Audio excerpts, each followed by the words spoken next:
예, 우리 뒤에 우리 예지, 오늘 자기가 너무 이쁜 것 같다고, 너무 심한 것 같다고, 저한테 아침부터 너무 신나하고, 예배가 막 붕붕 뜨고, 10점 차이로 2등으로 밀렸지만 아주 세빈 예배를 1000점을 받았나요? 1010점을 받았나? 엄청 잘 드린 우리 예지부터 그렇게 이뻐졌어요.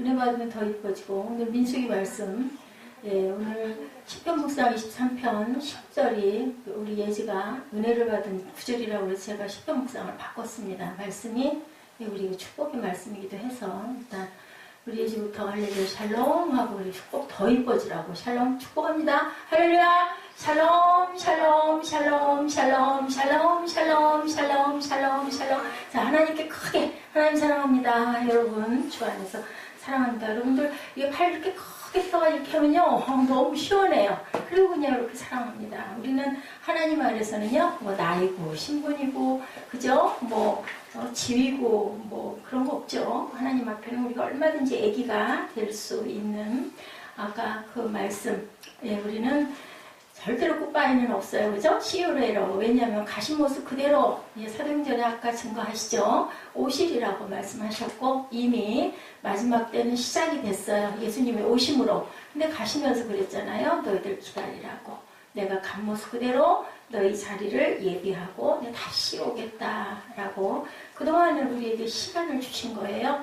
제가 오늘 새벽 예배 때 말씀드린 것처럼 너희들 가서 재밌게 세상에 가서 재밌게 구경하고 놀다 와 하고 보냈는데 그만 고향을 잃어버리고 여기가 좋사오니 하고 그냥 그 세상에 물들어버리면 아버지가 아까 그 주인공 아버지 얼마나 가슴 아파요. 내 생명을 내 심장을 주면 어떻게 돼요? 사람이 죽잖아요. 그러니까는 비윤리적이라고 반대하니까 인지를 잡아가지고 내 이 의사를 통과시키지 않으면 내가 이 사람 죽이겠다고 지금 법정으로 가는 거예요. 죄를 받겠죠. 벌을 받아야죠. 법을 어겼으니까.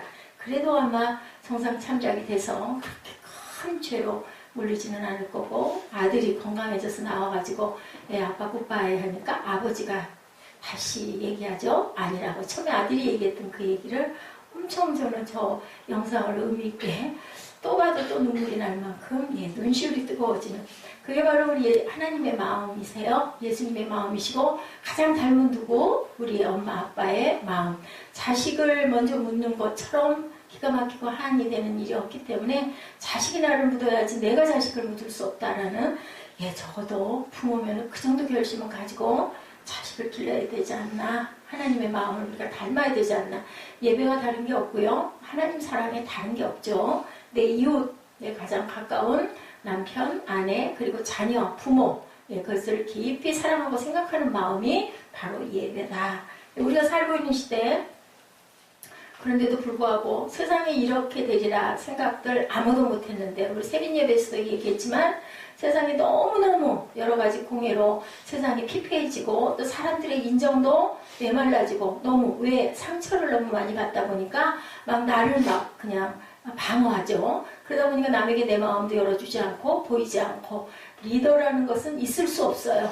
내가 리더야 내가 다 할 수 있어. 이런 부분이 바로 교만인데 그 마음을 품게 되는 게 세상의 그 삶의 그 흐름 때문에 리더십의 실종의 시대가 왔다라고 얘기할 만큼 왜냐하면요 인터넷만 열면은요 뭐든지 확연하게 볼 수 있기 때문에 어떤 리더가 어떤 말을 이용해서 우리를 끌고 가고 있는지를 내가 파헤쳐 안다. 뭐 그게 리더냐? 나는 이거 있으면 내가 리더지. 성경 말씀? 그게 꼭 대수냐? 뭐 이렇게 요즘에는 뭐예요? 다신론주의가 엄청나게 팽배해 가고 있죠. 그리고 영지주의가 엄청 판을 치는 그러한 세상입니다. 인터넷의 발달과 함께 모든 것이 공개되고 투명해짐으로 인하여 옛날에는 모르는 게 너무나 많아서 그걸 가리키는 스승들이 대단하고 높게 보였는데 제가 어렸을 때 국민학교죠. 국민학교 다닐 때 우리 선생님들은요. 여자 선생님들은 화장실을 절대로 가지 않는다라고 생각을 정말로 했어요. 산타크루스 할아버지가 분명히 계시다. 정말로 그렇게 생각을 했어요. 요즘에는 그렇게 생각하는 아이들이 없죠. 그런 얘기하면 오히려 놀림을 받습니다. 우리 시대에 리더가 부재한 시대에 그런 리더십을 이끌고 온 그러한 여성이 있습니다. 여러분들 아시죠? 앙겔라 메르켈 독일 총리. 3대째 재선에 오른 그런 여성입니다. 3번씩이나 총리의 영예를 안죠. 국제 질서가 갈등 때마다 그녀의 리더십은 소중하게 요청이 되고 독일의 문화와 독일의 그 물질 세계를 잡아 일으킨 그런 아름다운 리더십을 가진 그런 여성. 메르켈 총리의 사진을 제가 실어놨는데 그것을 크게 확대해서 여러분들이 좀 보면 좋은데 그것까지 할 수가 없어서 그냥 제가 말씀으로 전하고요. 블로그 가시면 있습니다. 메르켈 총리 아주 모습이 그 주름자주까지 그 웃고 있는 모습이 얼마나 당당하고 자신감이 넘치는 모습인가라고 제가 아주 너무 부럽게 봤습니다. 우리나라도 이제 여성 대통령이 나오셨죠. 이런 것처럼 여성의 시대가 열리고 있구나. 또 여자 목사님들이 목회자님들이 너무나 많으시죠. 너무나 잘 열심히 활동하시는 분들이 많습니다. 그분은요. 앙겔라 메르켈의 그 부분을 제가 한번 이렇게 발췌를 해봤습니다. 이런 리더십을 만든 가장 중요한 뿌리 아버지가 계신고 목사님이셨습니다. 그리고 어릴 때부터 자신의 정신을 만들었던 것은 성경 말씀이었다고 메르켈 총리가 고백을 합니다. 영원한 리더의 표상 구원자 예수님. 그분은 2000년 전인데도 제자들을 거느리고 다스리면서 우리에게 하나님을 사랑하고 이웃을 사랑해라 2개의 계명으로 10계명을 요약해 주시고 3계명을 너에게 준다. 우리 요한일서에서 너무나 우리 잘 같이 묵상했던 말씀인데 그것은 바로 3계명이라는 건 바로 옛계명은 하나님 사랑, 3계명은 이웃 사랑 2개죠. 그런데 우리는 너무나 하나님 사랑은 열심히 하려고 하는데 이웃사랑을 실천을 하지 못한다. 주일날 나와서 예배는 열심히 거룩하게 드리려고 하는데 나머지 6일은 이웃사랑으로 살아야 되는 거죠. 직장에서, 학교에서, 어디에서나 내가 처해져 있는 그곳에서 예수의 사랑을, 형제의 사랑을 드러내고 싸고 섬기고 가야 되는데 그것이 부족하죠. 누구나 부족합니다. 저도 너무 부족하고요. 근데 이 앙겔 메르켈 총리는 바로 예수님이 바로 나의 리더였다라고 고백을 했다고 그래요. 오늘 본문이죠. 선지자는 인류의 왕으로 오실 예수 그리스도, 선지자 누구? 이사야가 왕으로 오실 그리스도의 메시아 리더십을 예언하고 조명하고 있는데 과연 뭐라고 말씀하는지 우리 1절을 함께 읽어봅니다. 뭐라고 말씀하시나 시작. 보라 장차 한 왕이 공의로 통치할 것이요 방백들이 정의로 다스릴 것이며 그의 리더십이 정의에 기초한 것을 이렇게 보여주고 있죠. 1절은 장차 한 왕이 공의와 정의로 인류를 다스릴 한 왕이 역사의 지평에 등장할 것이다. 이사야가 예수님 오시기 700년 전에 이렇게 예언을 한 것이 700여 년 후에 이루어집니다. 그를 만나면 우리는 어떤 일이 벌어질까? 제가 아까 말씀드렸죠. 귀한 귀인을 만나면 내가 자라면서 멘토를 잘 두게 되면 내 길을 방황하지 않고 내가 가야 할 길을 직선으로 가게 되는데 그런데 하나님을 만나면 기적이 일어난다. 내 삶에 기적이 일어난다라고 저는 아직 그 말씀이 그렇게 박혀 있습니다. 제가 잘할 때는 제 주변에 나를 이끌어줄 만한 그래서 대개는 형이나 누나가 있는 동생들이 좀 더 똘똘하죠. 빨리 길을 익히게 돼요. 부모님은 조금 세대가 멀기 때문에 힘든데 아니면 사촌이라든지 아니면 담임 선생님이라든지 하여튼 아니면 교회 목사님이라든지 아니면 전도사님이라든지 이런 분들을 잘 만나면 딱 코드가 맞으면 그것대로 이끌려가면 아주 자기 길을 잘 가는데 저는 그렇지가 못했어요. 참 안타깝고요. 요즘의 세상에는 그 영향을 좀 끼쳐보고 싶어 해도 아까 말씀드린 대로 너무나 똑똑하고 너무나 알려진 것들이 많다 보니까 별로 거기에 대해서 귀하게 여기지를 않는데 우리가 누구를 만나면 예수님을 만나면 우리 인생들이 변했죠. 성경에 나와 있죠. 아브라함을 비롯해서 요셉을 비롯해서 모세를 비롯해서 수가성의 그 천한 여인 또 라합 그죠? 하나님을 만나고 나니까 인생 자체가 변하죠. 보는 자의 눈이 감기지 아니할 것이요 3절에 보니까 듣는 자가 귀를 기울일 것이다. 누구를 만나면? 하나님을 만나면 우리가 리더를 온전하게 만나면 인생의 어둠은 보아야 할 것을 보지 못하고 들어야 할 것을 듣지 못한다. 우리 아들이 제가 무슨 얘기를 해도 열심히 해도 못 알아들어요. 3번 4번 얘기를 하고 나중에 사매 이거 해! 그럼 뭐해? 하고 그때서야 큰 소리를 하면은 처음 들었다는 듯이 이렇게 우리가 우리 아들뿐만이 아니라 하나님의 영적인 음성을 못 듣는다라는 거죠. 그러다가 메시아를 만나면 들어야 할 소리를 듣고 봐야 할 것을 보게 되고, 그죠? 느껴야 할 것을 느끼게 되는 변화가 일어나는데 4절입니다. 조급한 자의 마음이 지식을 깨닫고 온유한 자의 혀가 민첩하여 말을 분명히 할 것이라 누가 그랬어요? 모세가 나는 입이 둔해서 안 됩니다. 지도자 안 됩니다. 그랬더니 내가 네 형 아론을 옆에다 붙여줄게. 그랬는데 모세가 아주 설교를 기가 막히게 하지 않습니까? 그 온유하고 말 더듬듯. 목사님들도 그런 분이 계셔가지고 저는 목회를 절대로 할 수가 없습니다. 나는 말을 이렇게 더듬습니다. 그런데도 하나님이 세웠어요. 영으로. 그러다 보니까 그걸 가지고 얼마나 고심을 하며 얼마나 기도를 하고 얼마나 연습을 했겠습니까? 그래서 아주 훌륭한 목사님이 된 거예요. 그 말 더듬는 그 버릇을 그냥 같이 쓰면서 그걸 계속 강조를 하면서 해서 오히려 그게 강점이 돼가지고 아주 훌륭하게 성장을 했다는 얘기를 제가 정말로 실제로 들은 일이 있습니다. 이렇게 우리는 불가능이라는 건 없죠. 파니 크로스비 얘기 여러분들 아시죠? 예, 차라리 안 보니까.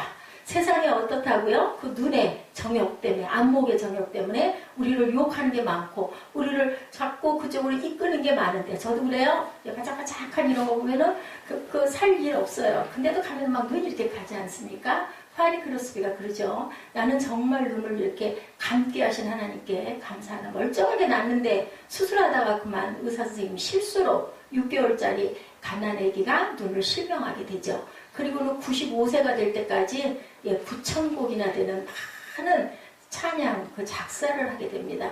그러면서 마지막 얘기가 뭐라고 그래요? 내가 마지막 가서 저 하늘에 가서 제일 먼저 눈 뜨고 볼 수 있는 분이 하나님이어서 나는 너무 영광스럽다. 세상을 보지 못하지만 영으로부터 다 볼 수 있게 해주셔서 감사하다. 우리가 어떻게 생각을 하고 바라보느냐에 따라서 이렇게 다르다는 거죠. 메시아를 통해서 우리는 비로소 참된 진리를 만나고 그 진리를 증언하는 혀가, 우리 혀가 다 된다. 조급한 자의 마음이 지식을 깨닫고 온유한 자의 혀가 민첩하여진다.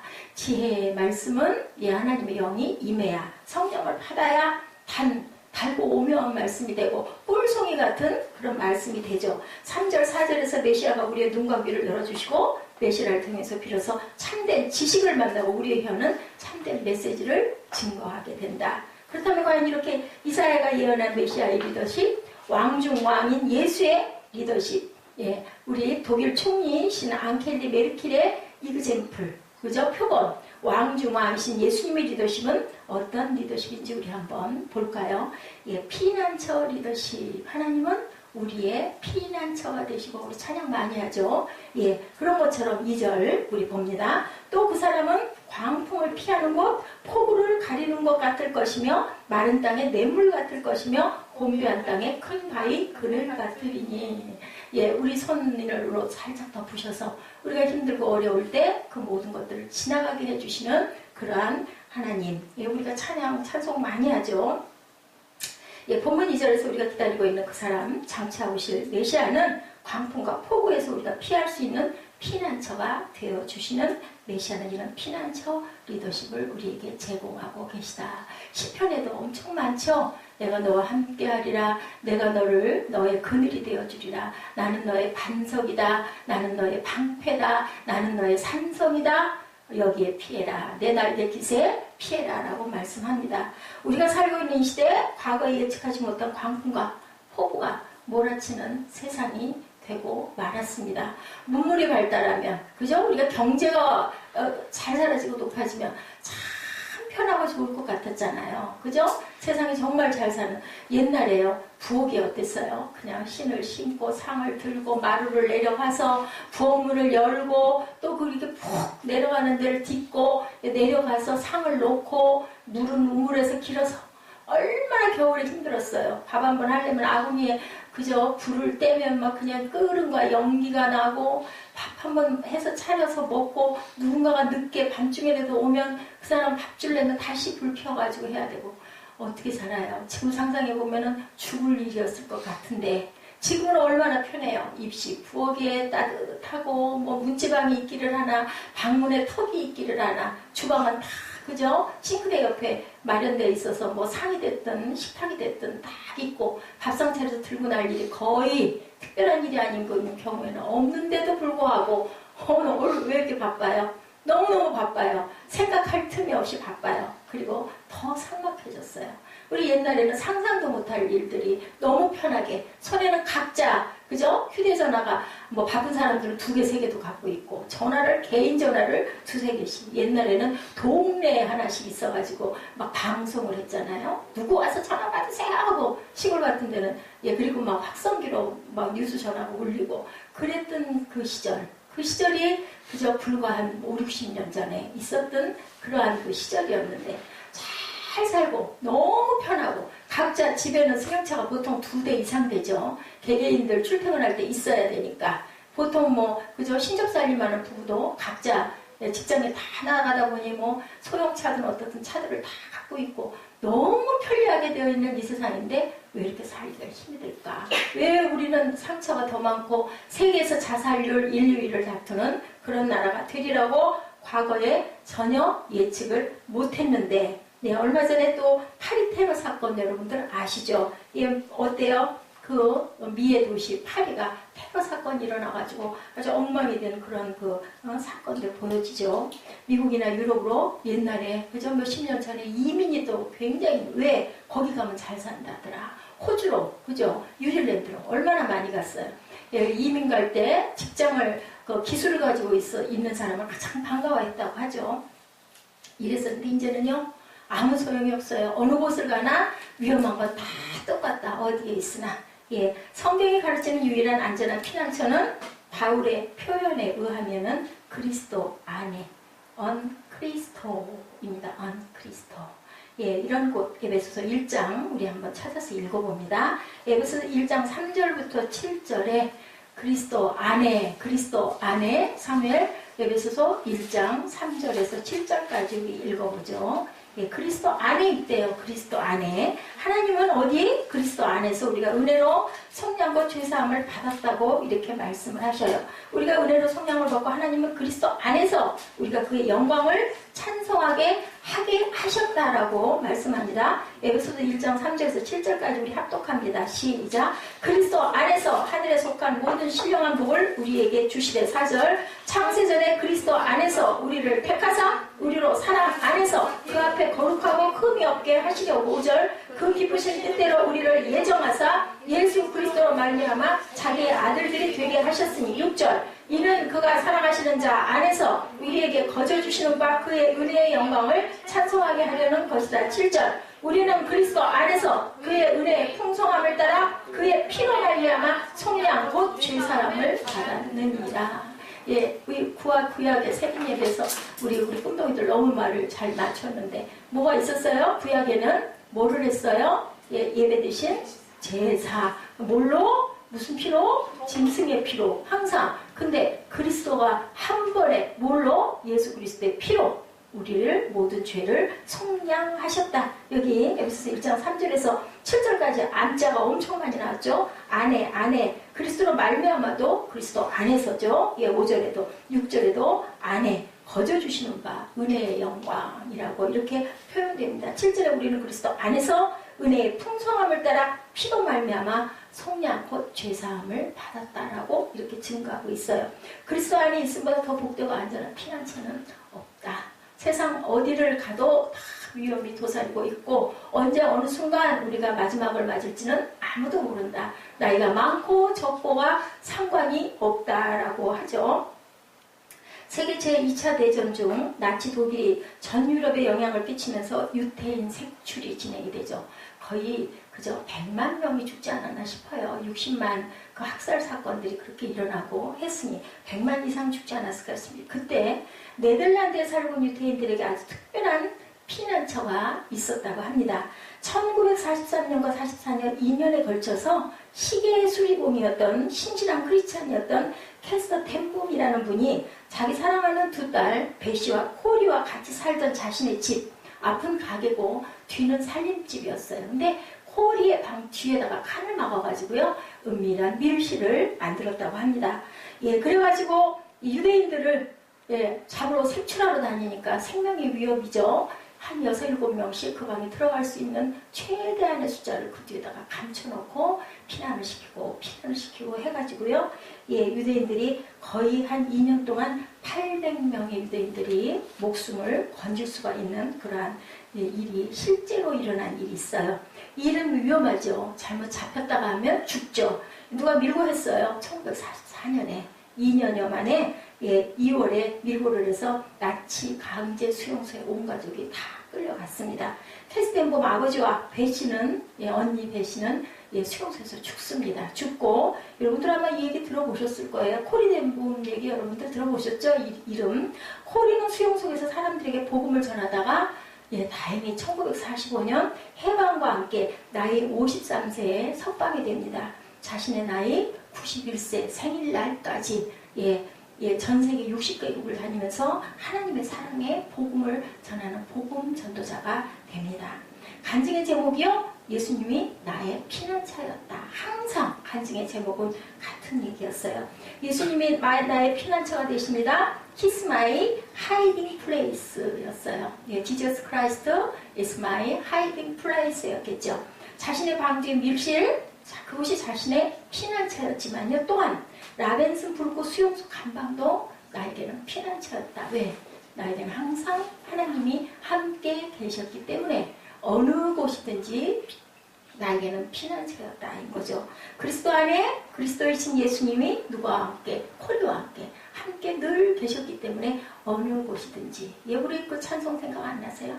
나 어느 곳에 있든지 늘 마음이 편하다. 그죠? 어디가 됐든 나는 평안한 상태가 누가 되시면 하나님이 내 안에 계시면. 그녀가 쓴 하이딩 플레이스는요. 그래서 세계적 베스트셀러가 되었다고 그래요. 한국어로도 번역이 되고 영화도 되고 그리고 그녀의 살던 집은 지금도 뮤지엄 박물관이 되어서 많은 사람들이 찾는다고 그래요. 거기 희생이 누가 됐어요? 아버지와 언니가 되죠. 동생 하나만 살아서 이렇게 크게 나라마다 다니면서 예수님은 나의 피난처시다라는 복음을 증거하고 전할 수. 아까 그 우리 대나무 얘기 여러분들 보셨죠? 어디가 가든 이건 희생이 따르는 거예요. 크면 클수록 예수의 피가 더 크게 전해진다는 것을 우리가 압니다. 병들고 고통받고 두려워할 수밖에 없는 수많은 사건들이 일어나는 이 세상 한복판에서 유일한 피난처는 이렇게 예수 그리스도밖에 안 계시다. 여러분들 기적은 옛날에만 일어나는 일이지 신학자들이 그렇게 얘기해요. 신신학자들, 자유신학자들. 아니에요. 일어나요. 우리 교회도 이렇게 정체되는 것 같지만요. 가고 있는 거예요. 저는 그렇게 믿습니다. 벼랑간에 벼락이 쳤다가 비가 오다가 기도하면 기도가 딱 끝이거나 이게 기적이 아니고요. 우리가 살아가는 하루 일상이 우리를 지켜주신 하나님이 1년을 이렇게 돌아볼 때 어떻게 거기를 통과해 왔는지 나는 어떻게 이렇게 제가 어저께 병문안을 갔다 왔습니다만 아유 거기 계신 분들요 얼굴들 오그랑쪼그랑 제 나이보다 더 많으신 분이 얼마나 있겠습니까? 제가 보기엔 그랬어요. 근데 제가 그랬어요. 나와가지고 저는 참 건강해 보이지 않습니까? 여러분들 어떠세요? 나 건강해 보이죠? 아주 예뻐 보이지 않아요? 제가 그렇게 얘기를 했어요. 사실은 저는 정말 근데 어떤 목사님 한 분이 저는 될 것도 아니에요. 안 걸린 암이 하나도 없고 수술하지 않은 부위가 하나도 없는 그런 목사님의 제가 그 자신의 그 기록, 그 간증을 제가 어떻게 하다 잠깐 읽어봤는데요. 야, 너무 부끄러웠어요. 근데요, 뭐라고 간증을 했냐면 돌아가셨어요, 지금. 그래도 오래 사시다 돌아가셨는데 자신의 사역과 자기의 병은 각자 놓는다고. 그렇게 몸이 아파서 매일 투석하고 매일 주사 맞고 다니고 하루에 약을 한 주먹씩 먹고 그렇게 하고 강단에 쓰고 그렇게 하고 선교를 하고 세계 곳곳을 달려다니지만 한 번도 그 열정에 식은 적이 없이 달려다니게. 그러니까 그 바울이 고백하잖아요. 근데 이 가시를 좀 고쳐주시옵소서. 다른 사람의 병은 다 고치는데 본인의 병 놓고 3번 기도했다고 그러죠. 그 3번이라는 게 그냥 잠깐 이렇게 기도하는 거였겠어. 그래서 아니죠. 목숨을 건 기도를 하지 않았겠습니까? 그리고 결국은 하나님이 주신 말씀이 뭐예요? 내 은혜가 내게 족하다. 그래서 그냥 그걸 포기하고 이게 내 가시로 인하여 나를 약하게 해서 내가 하나님께 전폭적으로 의지하게 하시는구나. 그리고 그다음부터는 그냥 달려다니면서 그 감당을 해가며 가끔가다 그래서 누가가 따라붙었죠. 누가가 뭐 하시던 사람이에요? 예, 의사예요. 의사 선생님이 붙어 다녔어요. 오죽하면.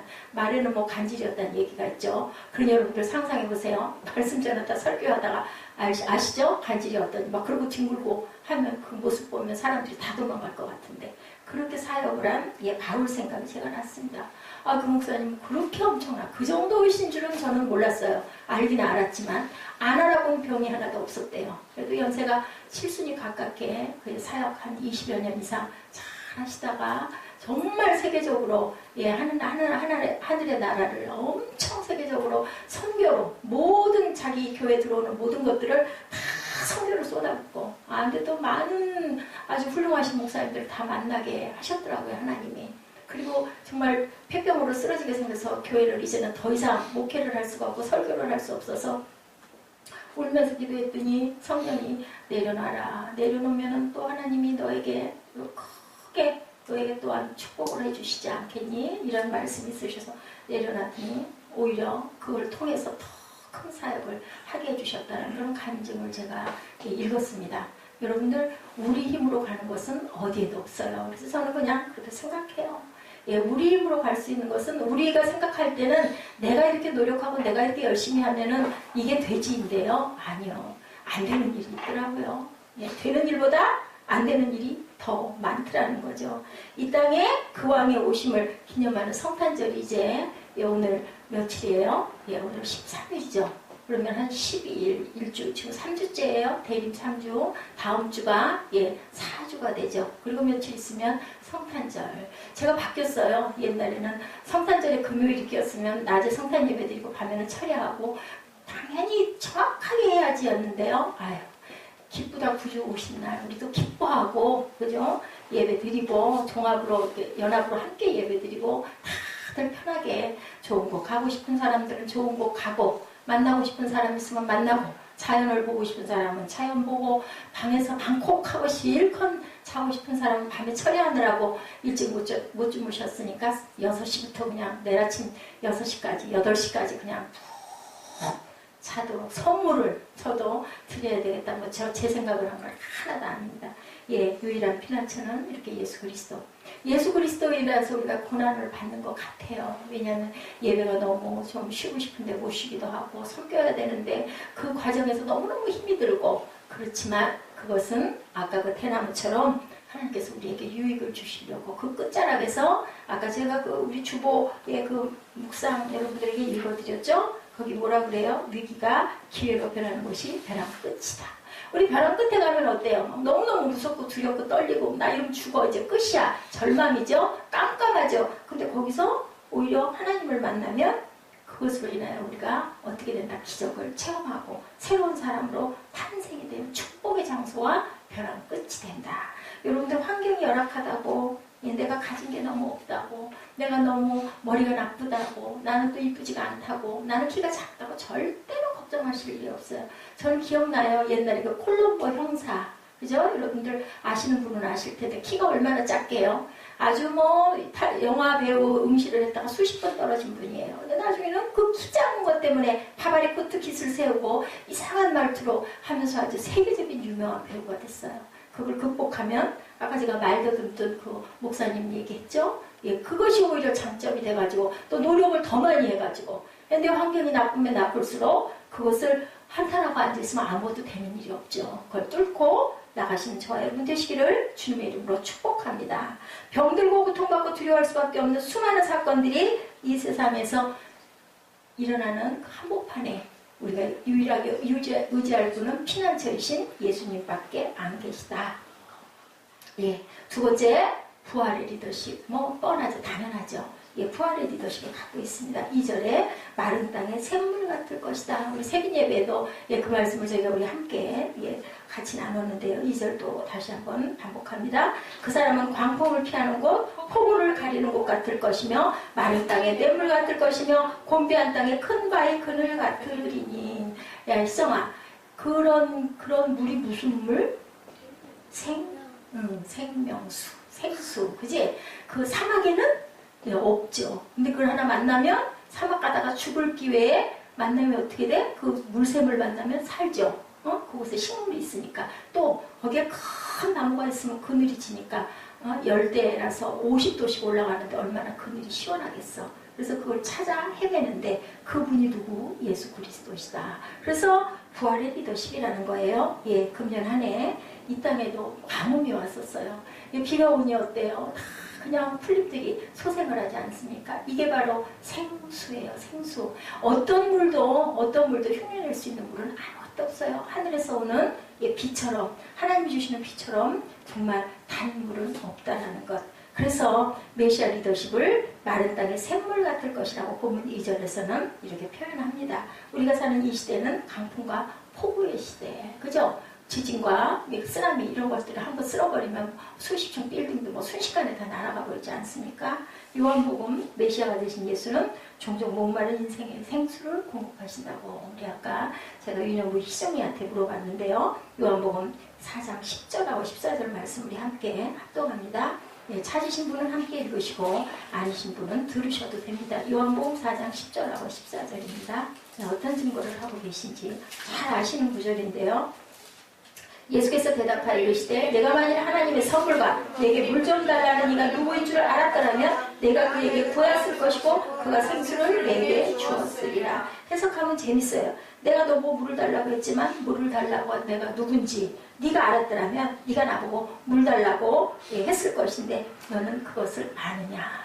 누구예요? 수가성 여인에게 예수님이 하신 말씀이죠. 주시옵소서 하죠. 나중에는 그 물을 마시고 그죠? 새 인생이 돼서 전도자로 나서죠. 약속의 말씀은 끝나지 않죠. 14절에 뭐라고 그러세요? 내가 주는 물을 마시는 자는 영원히 목마르지 아니하리니 내가 주는 물은 그 속에서 영생 가득 솟아나는 새 물이 되리라. 우리가 그냥 물을 먹으면 조금 또 목마르고 땀 흘리면 목마르는데 이 물을 네가 마시면 영원하게 목이 마르지 않을 것이다. 왜? 주님을 만나면 그분이 우리에게 부활의 생명을 주시기 때문에 우리는 절대로 굿바이가 아니라 시에라가 될 것이다. 다시 만나죠.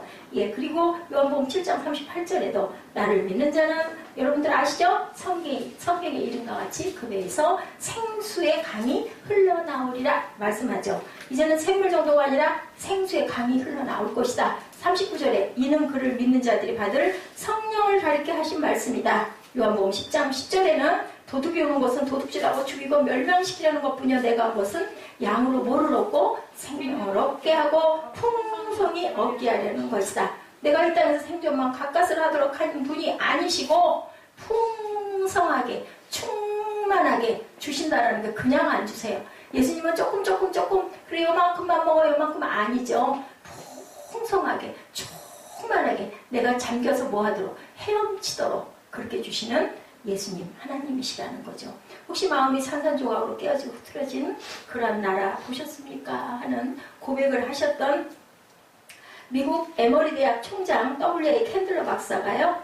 조선 땅 옛날에 이시조선 때 조선 땅 한국 땅을 방문한 후 소감을 뉴스지에 이렇게 남겼더라고요. 보니까 보지 못했다면 여러분은 조선을 한국이라는 나라를 코리아를 보지 못한 것이 분명합니다. 깨어지고 흩어지고 전혀 희망이라고는 눈꼽만큼도 찾아볼 수 없는 깜깜한 절망의 나라가 바로 조선, 한국, 코리아다. 못 봤다면 당신들은 못 봤을 것이다. 몇 세기를 추구한 일본 제국의 야망이 성취되고 한국은 마지막 희망인 독립을 잃어버렸다. 어떻게 되고 한일합방 되고 나서 직후에 발표한 연설문이에요. 역사에 기록되어 있는 연설문입니다.